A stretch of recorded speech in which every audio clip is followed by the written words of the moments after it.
jungle. Business. Actually, we should, together, and then we raise the price, and then you don't buy stream from my company, and then you have to buy stream from my friend's company.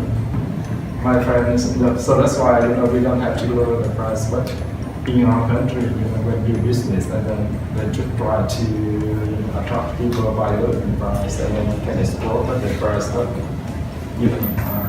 So also very mission very risky because the stream, actually in our university we have the faculty of fisheries, and then they try to introduce some better technology for rising stream or something. But my friends, doing stream, and then they say, well, we can expect a lot of especially accept that we have very good technology for controlling disease or something.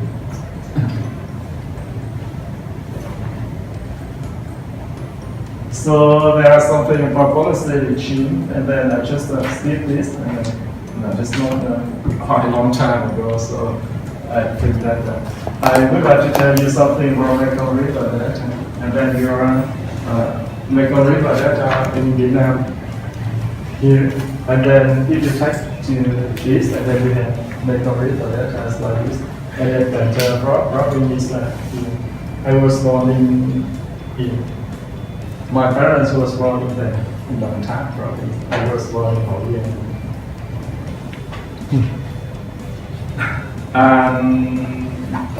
So Caltech University very like, and we have 13 provinces and cities. Caltech is not the only city in Mekong River Delta, also the largest city in Mekong River Delta. Caltech, I'm not sure that's important, but I think that is important for Mekong River Delta. In terms of education, for example, Caltech University has a lot of good students from the whole Mekong River Delta. Actually, some of them went to a given city to study, but most of them come to Caltech to study for the free. And then this one I already mentioned to you. This we from Mekong River Delta in Vietnamese is the gạo trắng nước trong. I guess from the earlier Vietnamese mean fresh, rice and clear waters. So meaning that this is like a very good place for you to live. But I think that's in the past. But now there are more young people just live in the region, for other region, to find some job for it.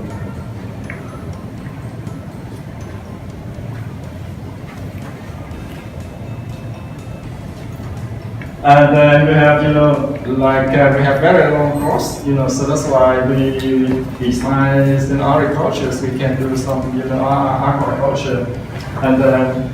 So that's why we export in the stream and some other kinds of fish, to some countries, many countries, and also, very good soil for and a favorite, weather for agriculture. So that's why we become to Mekong River Delta. You can have very nice rice and then also very good fruits.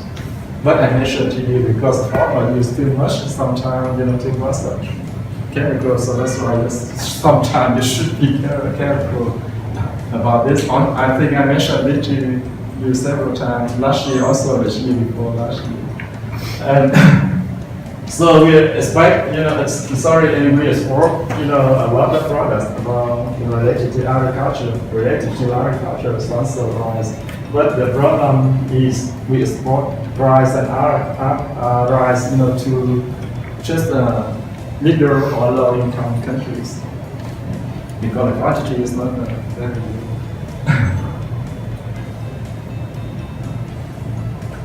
So population is something like this, and then I think it's not very important for you to know. And then if we talk about Mekong River Delta, you see that agriculture around, about 64% of total area. And then you see that, also, a lot of people, doing producing rice and also agricultural products. So that's why you see that, rice and also other, agricultural products they are very important for the income. So I mentioned to you that we depend too much on agriculture. And then because, the soil is very good and the weather is also favorite. So that's why, people here live, very easy with it. So I think there is a very interesting story about the people from Mekong River Delta. And then every time we go to everywhere in the country, and then they ask where are you from, and then we say we are from Mekong River Delta, and then they like us very much. Yeah. Because we live just very easy where we don't think too complicated or anything. Yeah. And then we just, we have money, we just, and then we come back out to you again to fight, But now it's something changing, but in the past, if you say that you are from Mekong River Delta, I say, oh, we like you. Yeah, but I'm not sure about now, because, the life, it will become more harder for people, and then so we have to think more about it. But in the past, we have very easy life, and then we have very open, we accept almost everything, That's why you see, people from all the countries of all the regions of the country coming to Mekong River to live, not the other way around. But now we have more people live in this region too, because of income. Try to. So also, in terms of education, less people in Mekong River Delta graduated from university. Because I remember when I studied, I was only one, student coming to university from my village. Because we have something, very easy, so we don't want to try. So you see this, the rural population, is about 75% of the total population, and the urban population, is only 24.5% something. And then so that's why in Mekong River Delta you travel a long way between two cities, almost 60 kilometers, and then.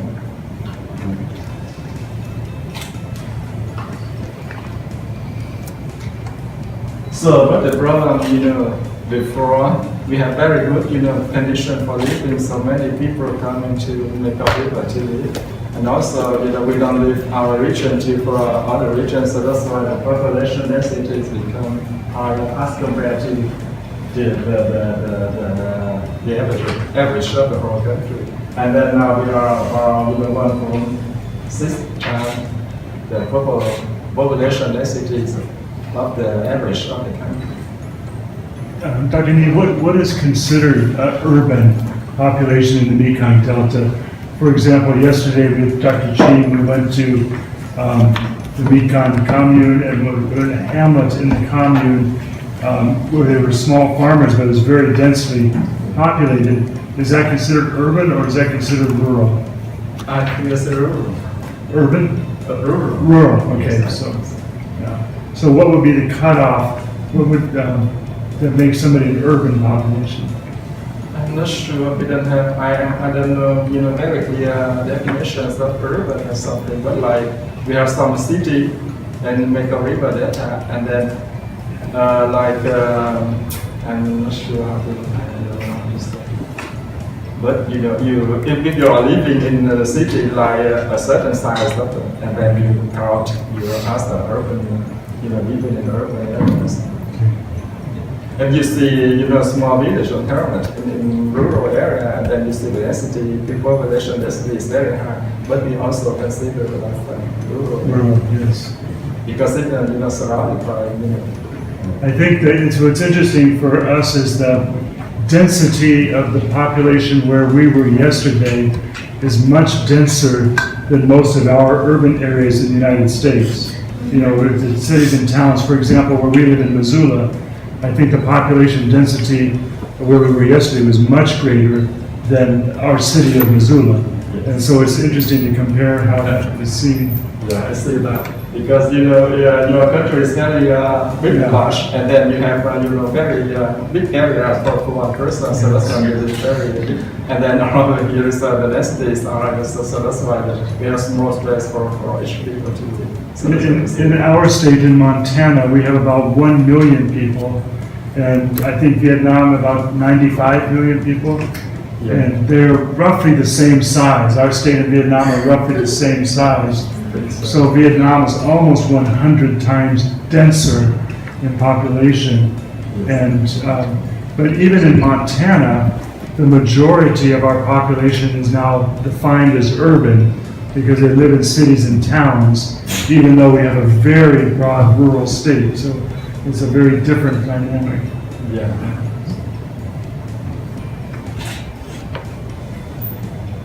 You also see the difference between the United States and Europe. And then in Europe, they have smaller space for living, so that's like much denser in Europe.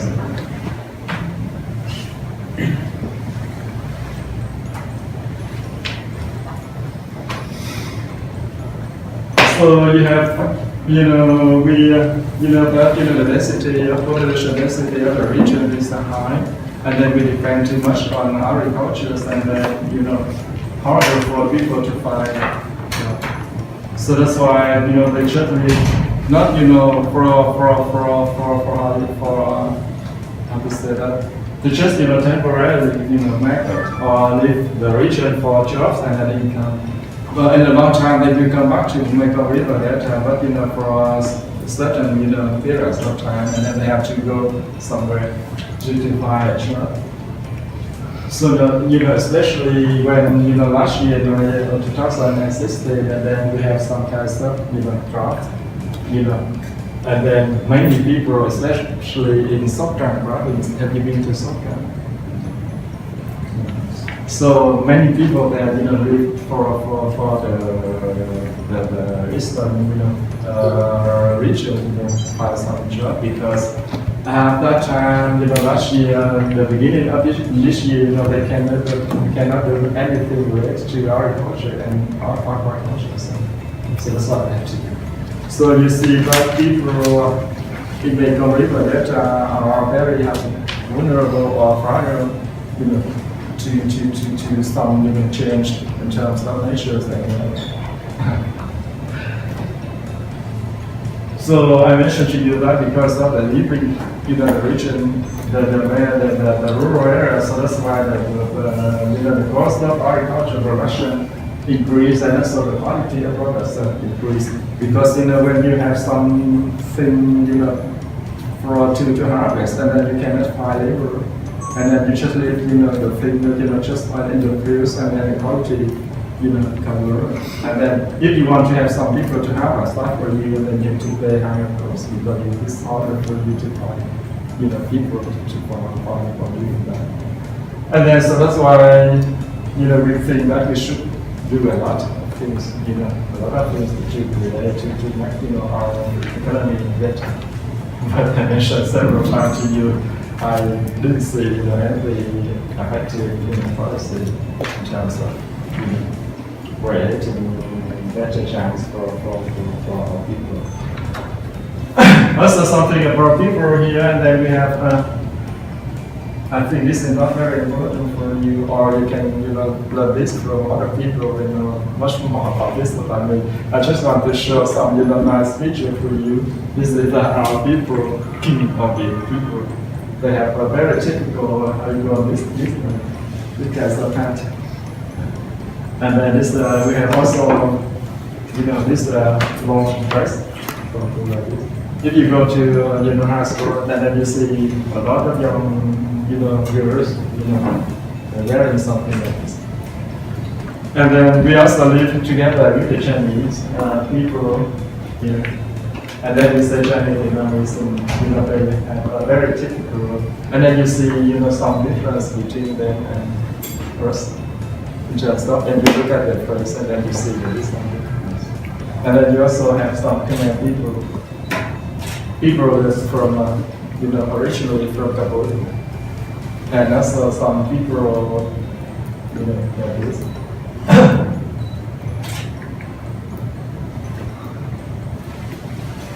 And then, I am going to tell you something about life expectancy. This is, people in Mekong River Delta. And then, on average, we live longer than, people in our country because we have a good condition. And then we have to, not think about too much about something, so that's why we. But actually now, I think the story is different. Because we do too much about agriculture, and then the water and the soil pollutions become more, serious. Because we have used a lot of, and also we have, because we try to, because we depend too much on agriculture, so that's why we try to develop some industry. And then because in Mekong River Delta, you have a lot of, rivers or something. And then they create, some industrial just, how do you say, just on the side, on the bank of the rivers, and then they cannot control pollution. But actually, I think like in Montana, it's easier for you to control, pollution from a hot tree because you don't have many, river or something, and then easier for you to control. But in this region, every time they create, establish some industrial park or regional zones, and then it's just very close to the river, and then because the technology is low, and then it's very polluted, and then the pollution just comes to the river, and then just I don't know how to say it, it's just go empcompasses, so they have a lot of people to be affected. And also also the environment also become worse.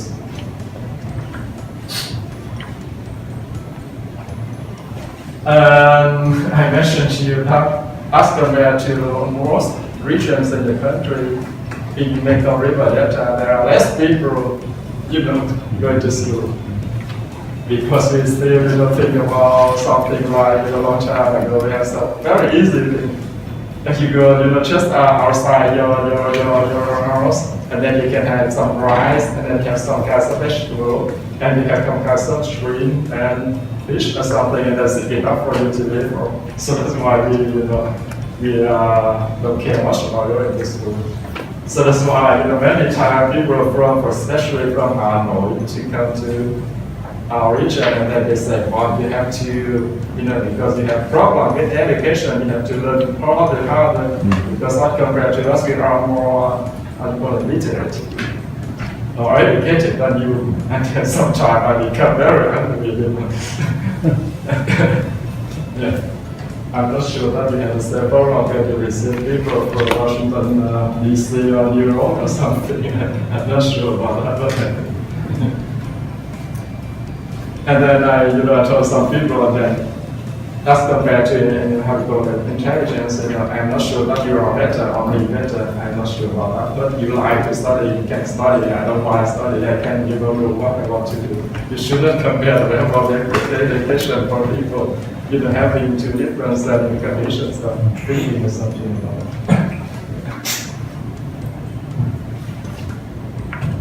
But in my mind, I think that we have to create our educational environment because knowledge is very important for the time for the modern time. Yeah, actually, if you eat some agricultural products from Mekong River Delta, you see it's very good. It's very tasty, also delicious. Because the weather is very good, you have a lot of sunlight, and then the agricultural products is very good. But sometimes we try to export more, something to other countries, and then it's difficult for us because it can be damaged. When you transport long way from other countries, because the honeycomb is a drop of the skin of the product. For example, orange or something like this. The honeycomb is the cover. And they're very thin something, and then you cannot transport.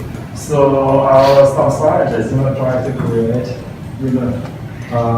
unconfigured skin or a cover of the orange something. But if you have, because in this region, people don't like something with thick, cover or something because they say that, that cannot be tested or something. So, but I mentioned to you that because the way of producing thing now, we have used a lot of chemicals and something, and then the quality, because the product becomes lower. But originally, things, agricultural products from Mekong River, that is very good in terms of products. And so, if we cannot export, many things to other countries, we have to sell, locally, and then with the price low, because you have a lot, and then the demand is almost the same, and then you can sell, low quality, low price, and then, income people just, cannot increase, and then try to, many people try to solve the problem, but we have not found, feasible solution to overcome this the problem. And industry is very developed here because the trust industry related to rice processing or food processing or product processing. We don't have any innovative products from this area. So if we have some kinds of tourists, some transportation and finance and services, something that's also low quality and less developed. And then I mention to you that's about something about rice, because you need to Mekong River Delta, you see rice everywhere. And then people in Mekong River Delta think very simply about if you have more, you can be rich. If you produce more and then you can be richer. But in terms of market economy, it's not correct. You should be careful, you should care about the quality of your product. But actually farmers, don't think about it. They just, try to produce more, and then they, put everything on the market. And then actually the relationship between supply and demand, and you see if you have more things, and then the quality, the price will be, the value, the price will be lower. And so that's why I say we saw a good example of that yesterday with Dr. Ching. When I was here with the group 2 years ago, almost every farmer was raising pigs. And then Dr. Ching said the market, the price went way down for pigs, so most of them are not raising pigs today. And then the price increase. Price will go back up and everybody will raise pigs again. We try to, so that's why, I teach my student microeconomics, I did that very carefully, because for example, I mentioned to them that if you say, the total revenue is equal to P, the price, multiplied by Q. This quantity is the price, it is the total revenue. And then I explain very carefully to my student, you should not, produce this very much. Because anytime you increase, the supply, and then the price will decrease. And then you should, think about the relationship between these. And in the modern time, people always try to produce something with higher value. You should also think about that. Otherwise, if you want to produce this more, you exploit, you use everything up. And then for the future, you don't have anything to use. And then they say, well, I understand. And then I do it sound very good. But the problem when they created object radiation, they come back and then we won't notice it. Because the condition for development in our country is not very good. If you can do this, when everybody will do this, and then only the only one, try to do it, and then you are very lonely, for her. And then it's just better to do the same thing like everybody does. If a lot of people are moving out of the agricultural industry and going into urban areas, do they carry with them any kind of like urban agriculture? Do they try to make like rooftop gardens and still produce some kind of food, or do they just go into industry? Many of them, just go to industry to do some kinds of work, producing timber or this. Yeah, because if you leave the countryside to country areas, to urban areas, if you want to do agriculture, and then you need some land, and whether the value, the price of the land somewhere there's a very expensive. Yeah, so that's what I explain to my students. I show them some formulas and then some calculation, and I show that if you increase the Q, and then you total revenue will increase, and then they say, wow, we understand very well. But when they come out, they see everybody do this, and then they should do this, and then they will do the same thing. That's really cool. So I mentioned to you that you asked why not we exporterize to Germany, because we have it's difficult for me to pronounce the triple something, and then we have 3 crops per year, and then the quality is very low. So that's why it's related to this. Yeah, and then this. It's very low. We export rice to China, to Indonesia, to other things, and sometimes to Bangladesh or Sri Lanka, some country.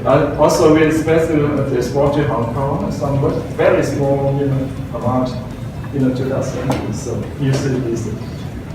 I think this is not the Delta. I realize it's the highlands, but we saw that quite a bit when Vietnam introduced coffee to the highlands, and they increased the quantity so much of coffee that the world price went way down for coffee.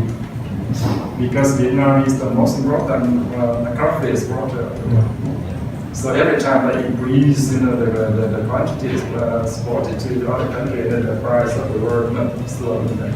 The people in Central America were very mad at the people of Vietnam because their coffee prices went way down. That's true. That's true. That's true.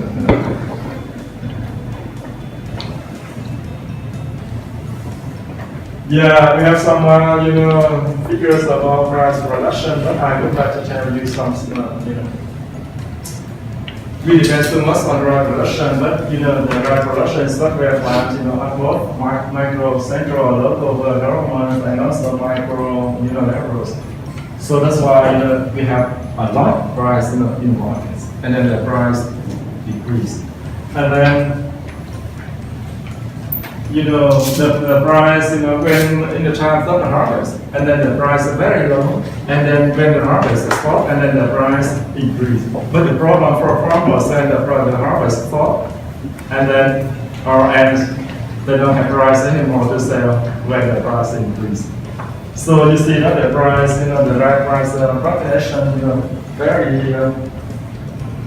is very large in our country. So that's why farmers, because the price fluctuates a lot. So that's why when you produce rice, you don't know exactly, or you cannot. You don't know exactly the price in the future. So that's why you have to, when you do production, you have to expect the price in the future, and then that's really problem. So that's the difference between Vietnam and, for example, your country in terms of almost exactly the price in the future, because you have some price of futures for fruits or swap market or something, and then you can know almost exactly the price in the future. I'm not sure, but I think so. But in our farmers in our country, we don't know anything, have no information about the future price. So that's why when you decide to produce price, and then you have to make some expectation for the future price. That's really problem. Would that problem of radical price fluctuations be improved by better storage facilities so that if the price was low, you could keep your rice until the price stabilized and went up? And is that a problem? There's just not enough storage facilities? Yeah, I will tell you that story. Because the government tried to do some storage or something, but it's not effective. I will explain the reason about it. Yeah, because when you have a lot of price and then the price increase and then the government or someone buy and then buy the surplus and then the price increase. But the government of Vietnam tried to do that, but we don't have some policy to buy to store some rice surplus price. But the policy is not very good. I will explain that to you. So if that's why if farmers expect that the future price to be high and then they will produce a lot. Because they say the future price will increase and then I can sell and then I am high income and they produce a lot. But actually when they harvest and then they have a lot of price and then they just sell everything to the market and then the price will decrease and then the income also increase.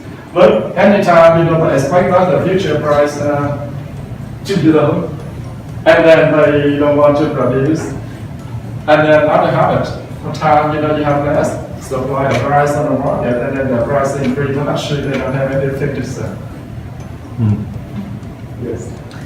Is there any type of program to teach farmers about like basic economics, kind of like what you're talking about right here? No. It'd be interesting to see what would happen if one was implemented. Yeah. Up to now, we don't have any programs in the publishing. Yes. And so that's also, the problem. Sometimes people know something, but they cannot do it alone. They have to teach almost every people. But it's very, complicated for them. So that's why we start, by our students. And then we say, you have to think about this, to think about market mechanism, about doing something, not, thinking about producing more and then you will have more money. That's not correct. Dr. Neem, many of the students here at Canton University come from farm families. Do you see any of them going back and talking to their families or talking to their parents about these kinds of issues? Yes, some. Yes. For example, do you talk to your parents about this issue? The problem when I was young, I did not study microeconomics. I studied economics and planned economy. Yeah. But when I grew up, and I also told my parents, but that time they become old, and then they start doing rice production already.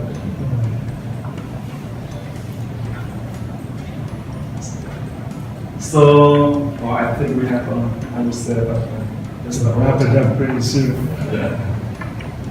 So I should jump to this, and then we have some kinds of storage policy from the government. And then actually the government sees this problem, and then the government give money to their own companies through commercial banks, and then asking them to buy rice when the price decrease. But this policy is not effective because the company is very weak in terms of financial capacity. And also they if they buy a lot of rice and then they have somewhere houses for storage. And then the capacity is not very good. Also, because the management problem, and then if you buy a lot, and then you have to find a way out from your product. And then because we are not sure about the market.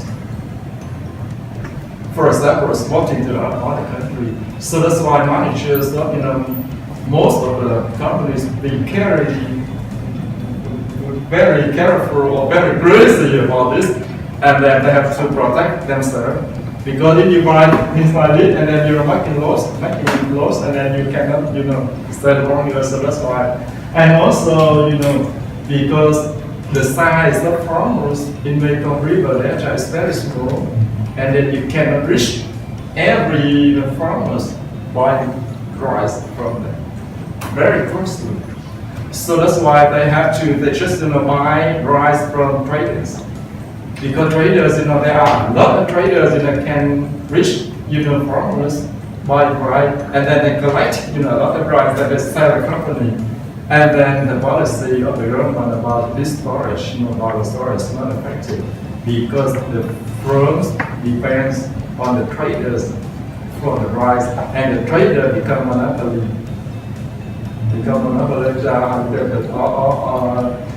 Group does the monopoly, and then they decide the price.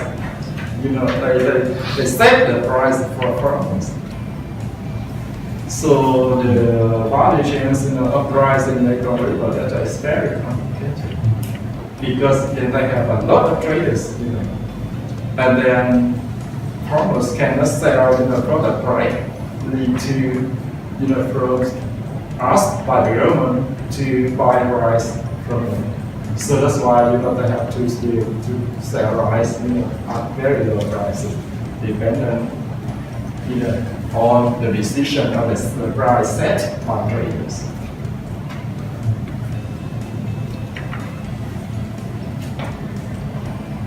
So that's why we try to have some thing to shorten, to cut off some how to say that into actors in the value chain.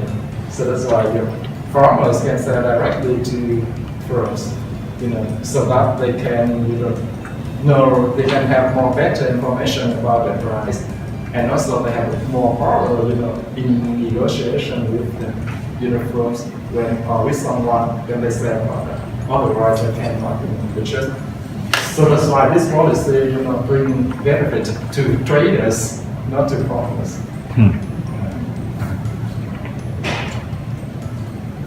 So because of the timely business, so I should tell you something about the climate change. But I'm not sure that I know much about it. Because the first problem is our income is poor, and then we have very easy way of thinking. Because we are very good in the past, we have very good condition for living. So that's why when we say something, I call it, I don't know how to say English, abnormal or something, and then we don't know how to protect themselves. For example, you say, "Oh, you didn't say anything about climate change," and then people say, "What do you mean?" Because we live very easy condition for a long time, and then I ask my student, what do you think about climate change? They say, I don't think anything about that because I don't see anything, something like it around me. Even student of university, except the student from faculty of environment and something. And then you ask even economic student, and then they say, well, I don't see anything about that, so I think. And so that's why if you educate, then it's really difficult. Dr. Neen, our next lecture is all on climate change. So I wonder if we could use a few minutes to see if students have questions about the economy, because this is our main time to ask about economics, economy. Would that be okay with you if we just ask questions at this point? So, folks, this is our main section, our session on the economy of both Vietnam and the Mekong Delta. I'll leave with the question that I have, but I know if you have questions, let me think about that. One of the readings we did before coming to Vietnam talked a lot about the role of the state-owned enterprises, which were very dominant before Doi Moi. But what is the situation now with state-owned enterprises? Are they still an important part of the economy? Are they decreasing, staying the same? Can you tell us about the state-owned enterprises? Well, actually, the past and the state-owned enterprises were very important to the economy, but now they are decreasing. Not important to the GDP. Because people, also the government said that they are not very, efficient in terms of making money. So do you know about what percentage of the economy they are still? So I don't have any. Okay. Yeah. But I think, also from now on, and then, the government try to sell more and more, several companies to. So the government is trying to sell them off, get rid of them? Because it seems like it's a tension between a way the government can have more control over economic policy for the state-owned enterprises, but they seem to be less efficient than the private enterprises, so. I'm sure that in the future they will increase the importance of their company, and then they say, now we say that private companies or private is more efficient, Yeah. and then with this, start the efficiency to develop our companies. So that's why I think if they try to become to make several companies less. Any questions? Yeah, listen. You mentioned the quality of ecotourism is low because of lack of innovation. I was wondering, is that a growing industry within the tourism sector, specifically ecotourism, or is that something that's not really done? And is it conservation based as well? So you had a slide that said the quality of ecotourism is pretty low because there's a lack of innovation. I was wondering if the industry of ecotourism was growing. Yes, I think so. For example, in Mekong River Delta, we try to attract people to come and then to do some kind of tourism. Stay with the people living from us and then to create some chance for people to. So it's mostly to farms, like they were doing yesterday. Okay. Do they go to the national parks too? I think Alyssa's wondering if some of the conservation efforts are also connected to ecotourism. For example, when I was here 2 years ago, the Chumtim National Park, they were doing a lot of development there for infrastructure for ecotourism. Yes. But sometimes that makes more problems for the conservation because it brings many more people in and you lose some of the habitat. Yeah. Well, every time if you want to learn something, you have to lose something. You have to balance something you lose and and then you mentioned Chumtim, and then we also have a national park, UMT. You can also come. Now you can come to the the center of the national conservation or national park. But because one of my friends is the director of the UMT, and then he said that there were many people come, especially young people from Vietnam, that they just do some, they create something, pollution, and then because they just like this, and then you cannot control. And then people like use but people sometimes they do something very wrong to the environment. So that's why he said that sometimes we have to restrict people coming to the national parks. Maybe one more question, anybody have? Sorry, just.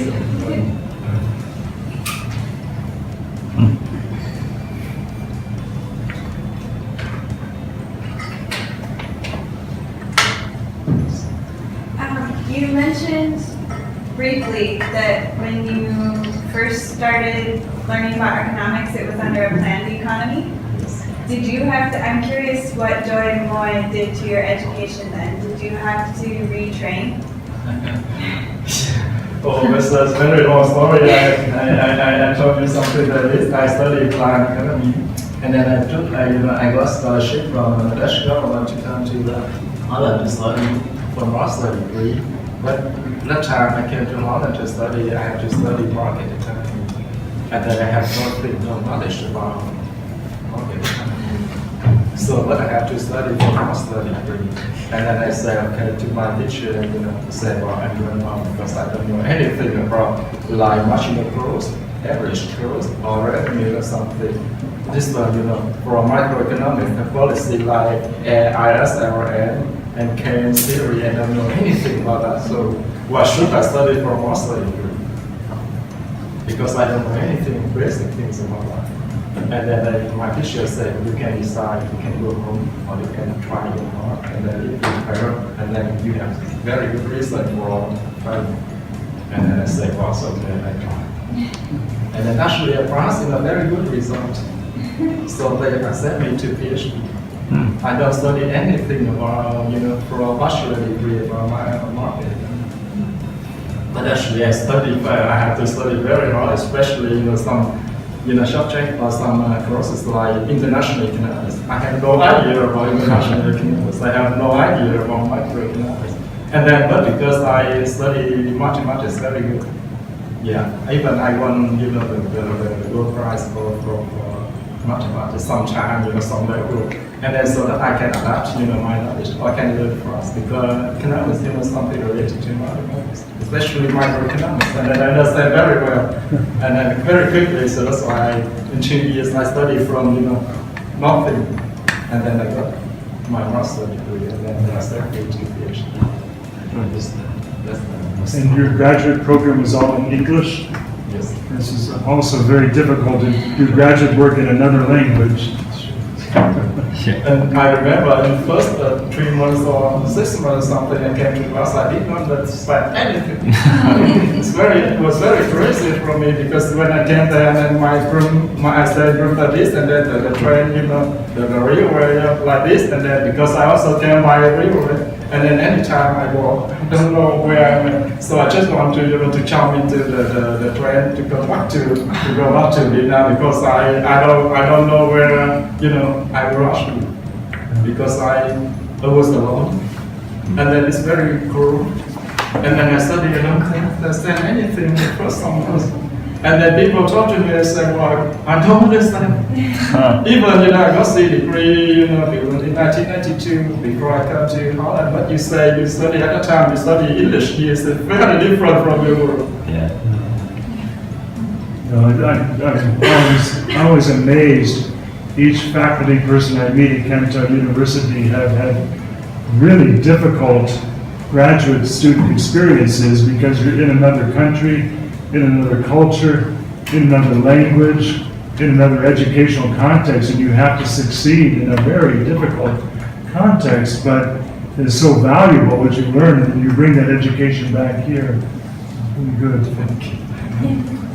I want to thank Dr. Neen for this talk. Thanks to send this on the Delta, the economy of the Mekong Delta. This is a very important topic for us to try to understand, and you've really given us a very clear overview of that. So thank you so much. So I wish you a very good time in Vietnam, and I hope to see you sometime in the Yes, wonderful. Yeah, thank you. We have a little over 15 minutes of break, and I think there is also a snack set up for us outside, so stretch your muscles.